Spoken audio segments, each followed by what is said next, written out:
আসসালামু আলাইকুম সুপ্রিয় দর্শক এনটিভি ইউরোপ নিউজে আপনাদের সবাইকে শুভেচ্ছা সহ আমন্ত্রণ। বাংলা টাউন ক্যাশ অ্যান্ড ক্যারির ২০ বছর পূর্তি উপলক্ষে এক র্যাফেল ড্র অনুষ্ঠিত হয়েছে। মঙ্গলবার পূর্ব লন্ডনের বাংলা টাউন ক্যাশ অ্যান্ড ক্যারির এই অনুষ্ঠানে আয়োজন করা হয়। বাংলা টাউন গ্রুপের চেয়ারম্যান রফিক হায়দার জানান, গত ৪ মাসে প্রায় ৪,০০০ ক্রেতা এতে অংশগ্রহণ করে। এ সময় যুক্তরাজ্যস্থ Bangladesh high commissioner Nazmul Kawnine, commercial counsellor Sharifa Khan বিজয়ী প্রথম, দ্বিতীয় ও তৃতীয়ের নাম ঘোষণা করেন। প্রথম পুরস্কার হিসেবে ছিল বাংলাদেশের রিটার্ন টিকিট, দ্বিতীয় ও তৃতীয় পুরস্কার ছিল যথাক্রমে মিনি আইপ্যাড ও ডিজিটাল ক্যামেরা।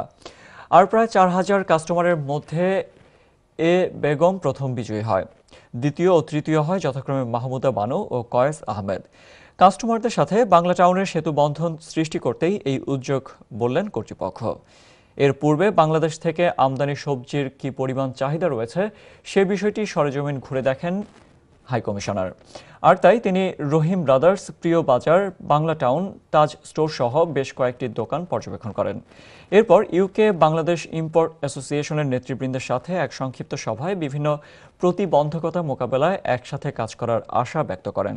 এতে আরও উপস্থিত ছিলেন পাপলু ভেজের ডাইরেক্টর গোলাম জিলানি, কমর উদ্দিন চৌধুরী, তাজ গ্রুপ অফ কোম্পানির সিইও জামাল খালিক, প্রিয় বাজারের ডাইরেক্টর মুজিবুর রহমান, হেলাল খান, লন্ডন বাংলা প্রেস ক্লাবের প্রেসিডেন্ট, সাংবাদিক নাহাস পাশা সহ বিভিন্ন মিডিয়ায় কর্মরত সাংবাদিকবৃন্দ। আমরা আসলে চাচ্ছি যে বাংলাদেশের যে গ্রোসারি বিজনেসটা, যারা বাংলাদেশের সাথে লিঙ্ক আছে, এই বিজনেসগুলো প্রসার করুক। সেই জন্য তাদের উৎসাহ দেওয়ার জন্যই মূলত আমাদের মাননীয় হাই কমিশনার এখানে জয়েন করেছে অল্প কিছুদিন।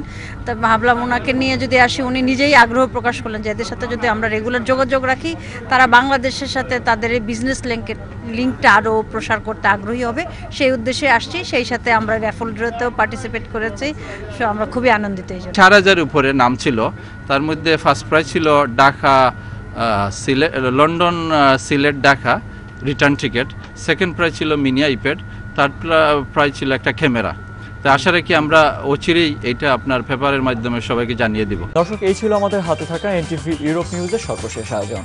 এই খবরের ভিডিও সহ আপডেট জানতে ভিজিট করুন www.europentv.com। সাথে থাকার জন্য সবাইকে ধন্যবাদ। আল্লাহ হাফেজ।